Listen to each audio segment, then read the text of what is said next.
After 6 years and still no pregnancy, there must be something wrong with you. I bet that baby you're carrying isn't even mine. My husband, who's been having an affair, assumes that I must be cheating as well. Get out and don't leave a single piece of trash behind. Catherine, jumping on the bandwagon with my husband, eagerly tries to push me out. These two cheaters, having conveniently forgotten their own actions, began to blame me. It's heartbreaking. My husband used to be such a considerate person. But now, he seems to have the same twisted mindset as Catherine, making insensitive comments. But after everything, I have no lingering feelings for him. I'm gonna clean up and move out. With that, I said my goodbyes with a smile. The two of them looked baffled, almost pleased, at my composed departure. My name is Michelle Thompson, a 32-year-old woman juggling work and home duties. I switched to part-time work after marriage, spending my free time on household tasks. My husband's earnings are substantial. We could manage even if I was just a stay-at-home wife, but I like working. So, I chose to continue my job alongside handling the home. Balancing work and home can be tough, but my husband often helped out, so I never felt overwhelmed. Bob, my husband, was my senior in college and is a year older than me. Although we're close in age, he has always been reliable and caring. That's why I was sure I wanted to spend my life with him and decided to marry him.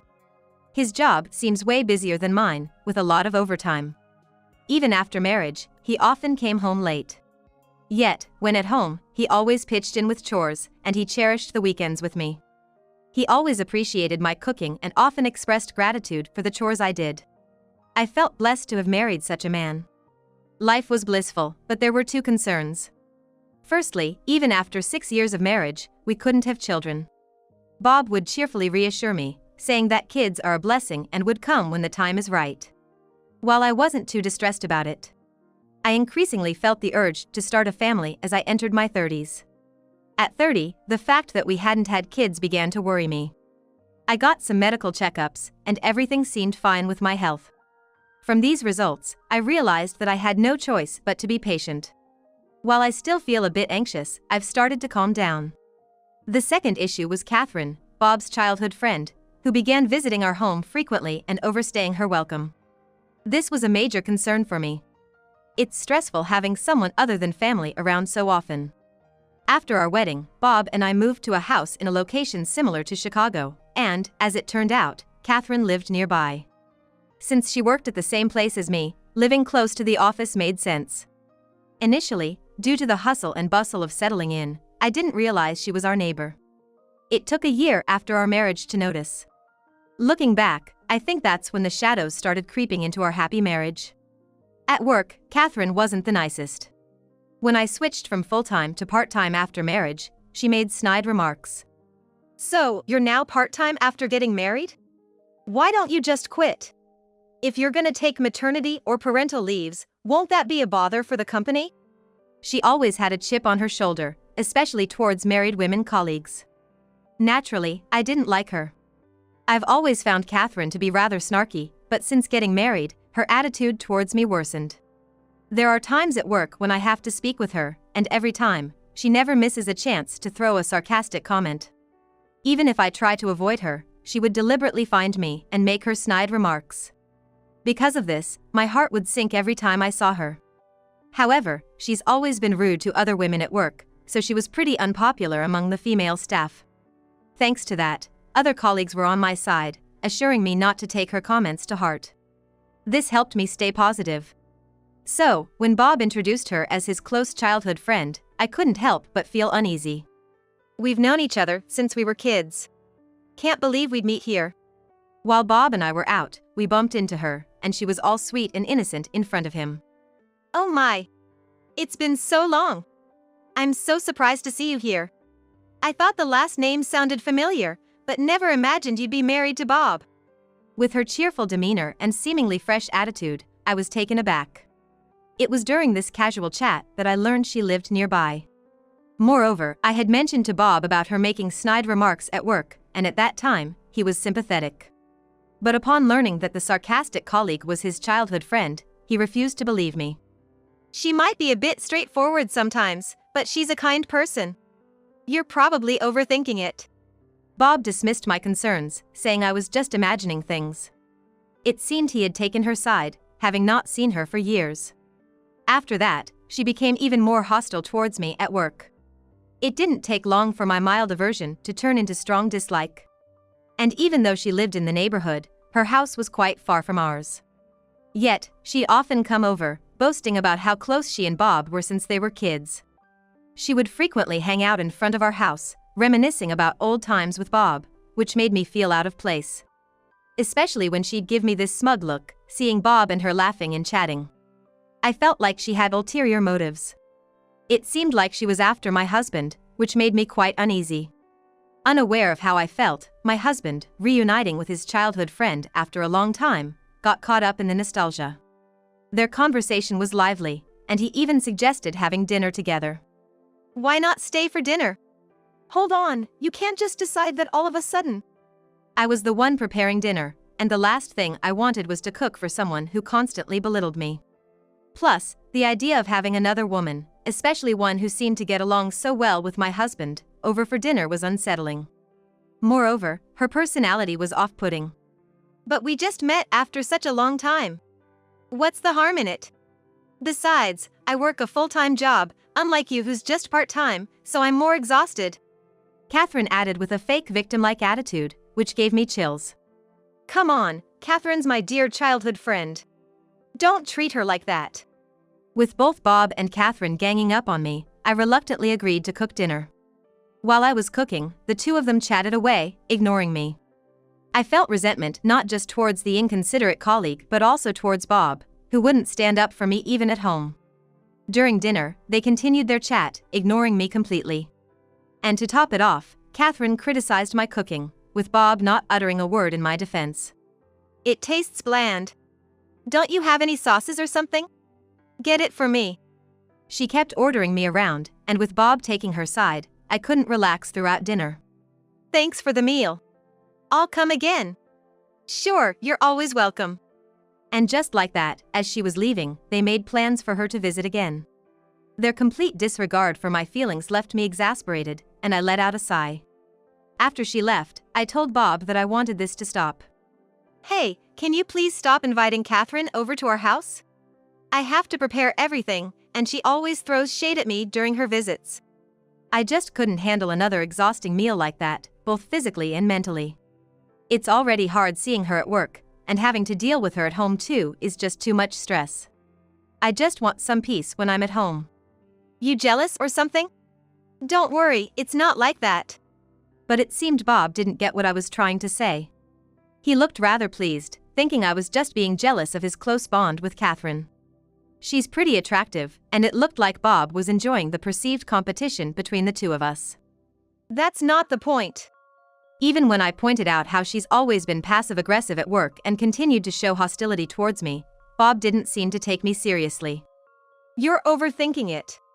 I know Bob saw how she treated me, but he just brushed it off, not considering how I felt. After that, Bob kept inviting her over, and Catherine would happily come without any hesitation. Doesn't she know when to hold back? Despite my constant objections, Bob never listened. He started giving in to her whims more and more. Catherine soon started to act as if she owned the place, and Bob just let her. I was getting really fed up with both of them. Initially, she would come over once a month for dinner.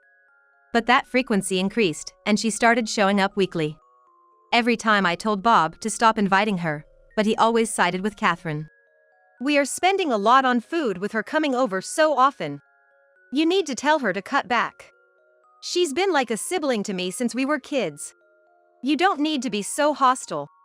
Bob prioritized Catherine over me, not considering my feelings. And as time went on, every time I objected, Bob would just get more annoyed. With Bob acting this way, Catherine would look at me smugly as she made herself at home. Amidst all this, I caught a glimpse of evidence that made me believe Bob was cheating on me. One day, a notification popped up on Bob's phone screen, and I happened to see the content of the message. The sender was Catherine, who was already uncomfortably close to my husband, so I figured they'd be in touch. But the content was suspicious. Had a great time last Sunday. Let's do it again. That Sunday, Bob told me he had to work the entire day. And typically, I have weekends off from my job. That's when I realized Bob and Catherine might have been meeting up behind my back. Curiosity got the better of me, so I decided to snoop on his phone while he was asleep. The password was his birthday. Seemed simple and careless, but it worked in my favor right then. On checking, I found out that Bob was using work as an excuse, creating an alibi, and meeting up with Catherine. Going through the messages, it seemed like they've been seeing each other for at least the past 3 years. Thinking back, Bob hadn't been as considerate as he was when we first got married. He used to help around the house, but that stopped. I thought it might have been due to increased work hours and fatigue. But now it seems those overtime hours might have been a lie. Around that time, Catherine started visiting us more often, and though we didn't have out-and-out fights, our arguments became more frequent. I was frustrated that Bob wasn't standing up for me against Catherine. I never imagined he could be cheating, so all this information was a massive blow. Although I believed they were having an affair, I still wanted to trust Bob, and so I was conflicted. Then one evening, when I was working late, I happened to see them walking arm in arm. I had told Bob about working late, and he said he'd dine out. So, I was focused solely on my work. But on my way home, as darkness settled, a loving couple walked past me. I was distractedly looking around when I recognized the couple in front of me. To my shock, it was my husband, Bob, and a colleague of his, Catherine. My heart nearly stopped. They were engrossed in their conversation and didn't notice me. I quickly hid. They were walking arm in arm, clearly very close to each other. I discreetly followed them to gauge the situation, and it was evident that they were quite intimate. Eventually, they entered a hotel, confirming my worst suspicions. Seeing them together was heartbreaking. Given Bob's recent behavior, I decided I'd had enough and was determined to get a divorce. One day, I discovered I was pregnant. Initially, I thought I was just tired from handling both work and secret divorce preparations. But the symptoms felt exactly like a pregnancy, so I went to the doctor, and sure enough, I was. Finding out about the pregnancy while contemplating a divorce was ironic. Despite everything, I had always wanted a child, so there was a part of me that was happy, even if Bob was the father. I decided to tell him about the pregnancy. My resolve to divorce hadn't wavered, but there was still a small hope he might end his affair upon hearing the news. But Bob's reaction was unbelievable. "What? Pregnant now? After all these years without any hint of it? Are you sure it's mine? What are you talking about? It's definitely yours. Who else could it be?" I was devastated by Bob's response. Bob had the audacity to doubt my fidelity, and his disgust was palpable. I was deeply disappointed in him. Just because he's cheating doesn't mean he can assume I'm doing the same. It makes me sick to think that way. "Just because you've been unfaithful doesn't mean I have. How could I possibly have another man's child while we're married?" His ridiculous attitude angered me, and I snapped back. Yet he persisted, either implying I was lying or having an affair, so I ended the conversation. My anger towards his affair was already there, but him doubting me over the pregnancy amplified those feelings. I swore to myself that when I brought up the divorce, I'd make sure they both got what they deserved. When the time was right, with all the evidence of their affair laid out on the table, I brought up the divorce. Given my investigations, they had been having an affair for 4 years, so there was plenty of documentation. "You think you can just lay all this out and blame someone else?" Bob insinuated that since Catherine was an old friend, I was probably fabricating evidence out of jealousy. "Yeah. You're just jealous because we're close, aren't you? Stop playing these childish games." Catherine chimed in, echoing Bob, even suggesting I owed them for the emotional distress they supposedly endured. At first, they didn't admit to the affair. Instead, they tried to make me out to be the bad guy, so I calmly pointed out all the evidence. Since I had been keeping a diary, I had all the dates and events well recorded. They had been using work as an excuse to meet, but I countered all their excuses. With the compiled evidence, they seemed to accept the reality, at least momentarily, looking a bit flustered. But soon after, they seemed to double down, with an almost triumphant look, blaming me even more. "You think after 6 years of marriage, it's my fault we didn't have a kid? You should be grateful Bob stayed married to you this long. And yet you dare accuse us of an affair." They had the audacity to claim that the reason for my husband's affair was my fault, conveniently excusing themselves from any blame. They even began to criticize me for being a bad wife and verbally berated me with nasty comments. I never expected them to be this unreasonable, and I looked at them in disbelief, as if they were from another planet. Perhaps because I was visibly shocked, they seemed to think I was hurt. Despite being the ones in the wrong, they had the nerve to act as if they'd forgive me if I apologized then and there. But with the way they were talking, it seemed they'd be more willing to agree to a divorce. I don't need a husband like you. With that, I handed him a business card of a divorce attorney and told him that from now on, we'll be discussing our divorce through the lawyer. You really gonna go through with this divorce? Who's gonna want an older woman like you? You'll regret it. Surprisingly, even after having an affair, he seemed hesitant to divorce. For a moment, I couldn't understand why he was reluctant. Then it dawned on me, I had been handling most of the household tasks. Without me, he wouldn't have it easy anymore. While he used to help out with chores when we first got married, in recent years, it was all on me while he spent time with Catherine. He probably didn't want to give up the comfortable life he had been enjoying with me around, taking care of everything. It seemed less about any lingering feelings for me and more about convenience. It didn't seem like I had any lingering affection for him. I had already given up on my husband, and this just deepened my disappointment. I don't want to spend another moment with you. So, I firmly told my hesitating husband that I wanted to move on swiftly. He surprisingly smirked, looking triumphantly smug, and Catherine told me to get out immediately. You're no longer entitled to be in this house after the divorce. Get out now. And don't leave a single piece of trash behind, you worthless wife. Catherine probably always despised me and seemed to expect that I'd come crawling back in desperation. Her words seemed to ignite something in my ex-husband, and his face twisted with a mix of frustration and hope, thinking I'd beg him. That's right. You're not a wife anymore, so get out now. If you're gonna have a hard time, we can reconsider the divorce. They looked down at me, smirking and laughing together. But I had already planned to move out immediately after confronting them about the affair and finalizing the divorce. So, their antics had no effect on me. Of course, I plan to move out immediately. I'll clean up and move today. Seeing my bright smile, they looked taken aback, clearly not expecting this response.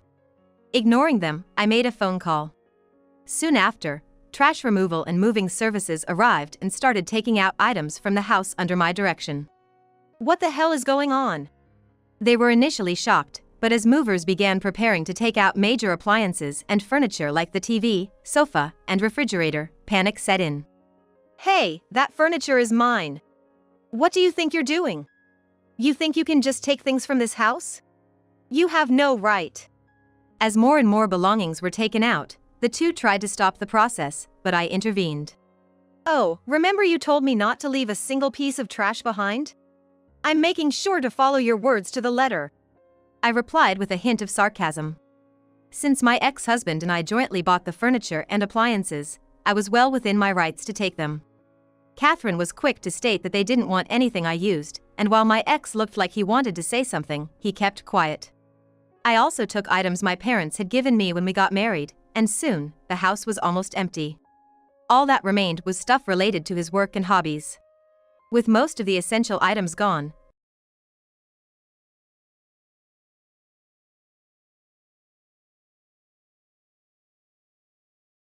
but leaving it behind felt liberating. As I was leaving with a clear mind and heart, Catherine, in her ever-smug fashion, said, "Well, good luck with your single life, I guess?" She probably felt triumphant, thinking my ex-husband chose her over me. Standing confidently at the front door, I decided to drop a truth bomb on them. I'll contact you later regarding compensation for the emotional distress, property division, and child support. Make sure you pay promptly. The two seemed to be caught off guard, not expecting to have to pay compensation, and expressed their shock. What? You're after money now? Who do you think you are? Just a gold digger after all, wicked woman.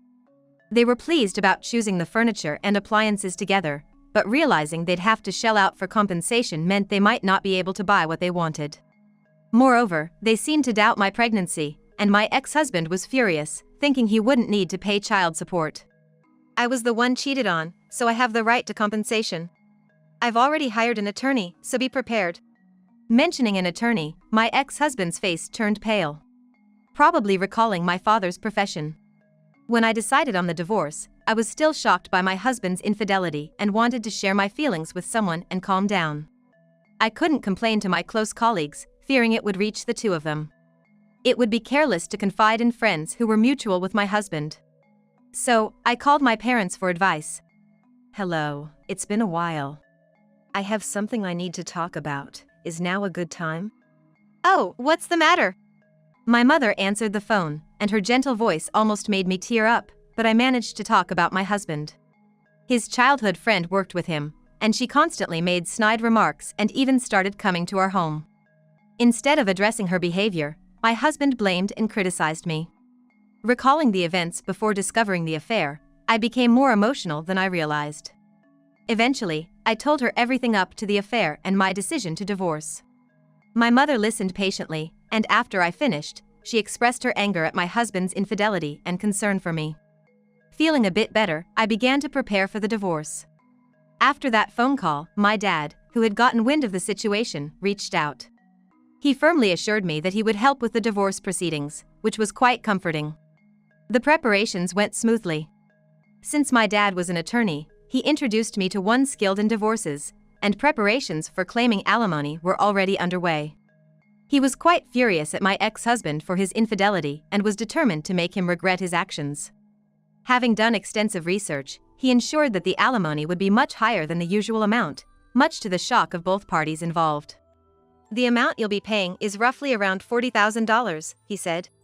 The mental stress I endured, both from the infidelity and their prior treatment towards me, justified a higher than usual alimony, a decision already discussed with the lawyer. "What? That'll empty out our savings. That's way too much, just for a little cheating." Hearing the amount, both of them were reluctant to part with such a sum and started to complain. Both of them had steady jobs with salaries higher than mine, but their working hours had decreased lately, citing overtime as an excuse. I was aware that they'd been splurging quite a bit recently. So, this alimony amount was bound to hit them hard. With a smirk, I decided to drop another bombshell on them. During my investigation into their affair, I had unearthed a scandalous piece of information that could ruin them. "Oh, by the way, did you know? Catherine can't get pregnant, and she's been seeing other men too." "What?" My revelation visibly shocked my ex-husband. Catherine, looking pale, seemed not to have expected her secret to be outed. Seeing her reaction, my ex realized the truth in my words and confronted her. "That's not true. She's lying." She never expected to be exposed here and panically denied it, but her frantic reaction pretty much screamed the truth. In my investigations into my husband's infidelity, I had found out that she was his mistress and had carefully tracked her actions. It turned out that she was exploiting her inability to conceive, engaging in affairs with men other than my husband. After our divorce, my husband had plans to remarry Catherine and even have children. Now realizing that their plans wouldn't pan out, he turned his anger towards her. He thought he knew her since they were childhood friends, but it turned out she wasn't who he thought she was. Ignoring their ensuing argument, I headed back to my parents' place. Later, I filed a claim for compensation for the mental stress they caused me. I also contacted my ex about child support and property division, but he was initially very reluctant. It seemed his reason for cheating was his desperation over our inability to have children. But upon learning about Catherine's condition, he broke up with her instantly. Unable to handle household chores on his own, he even tried to reconcile with me. "It's my kid, right? I broke up with her, so why don't we let bygones be bygones and live as a family of 3? It's better for the child to have a father, don't you think?" He spewed out such nonsense and kept persistently contacting me. He started blowing up my phone and texts, sending dozens of messages every day. When I checked one of the emails, it was clear he was only thinking of himself. So, the next time he called, I snapped back. "What the hell are you talking about now? If you really cared about our child, you wouldn't have cheated. It's better for the child not to have a father like you." I firmly turned him down every time. Even after I threatened to talk to the police, he had the audacity to show up at my parents' house. I was terrified when he unexpectedly appeared there, but luckily both my parents were home and no problems occurred. Having been informed about his cheating and our past issues, my parents were furious with him. So, when he arrived, my parents confronted him with a fury. "You promised to make our daughter happy, and then you pull this crap? She ain't gonna end up with a selfish guy like you. My father, his face red with anger, yelled at him. After cheating on her, what the hell do you want now? My mother, seemingly calm, asked with a piercing tone, and it felt like there was a dark aura around her. My parents, usually so gentle and kind, can be truly intimidating when angered. Especially my father, who used to be a lawyer, his presence in these situations is incredibly forceful. After being scolded by my parents, who knew all about his affairs and our marriage, I didn't hear from him again. Later, he paid the alimony and child support. It seemed he finally gave up. As for Catherine, it seemed she wasn't too keen on paying alimony either. She split from him and disappeared from the workplace. She made quite a scene when she left, and our neighbors knew about our situation since our arguments about the alimony took place outside. She already had a bad reputation, but with this scandal, it spread throughout the company. It would likely be hard for her to find another job in the same field. I couldn't reach her about the alimony, so I contacted her parents, who ended up paying. They heard the whole story, were quite angry with her, and apologized to me. Losing her parents' trust, she'll probably face challenges in the future. As for me, I'm peacefully living at my parents' house with my newborn child. The stress from my ex-husband's attempts to reconcile was tough, but having my child made things better. Being a single mom might be challenging, but with my savings, alimony, and child support, I don't have financial worries. Raising my child with the help of my parents might have its moments of anxiety, but it's a joy compared to the hardships of my married life. Looking forward, I want to enjoy watching my child grow and lead a genuinely happy life.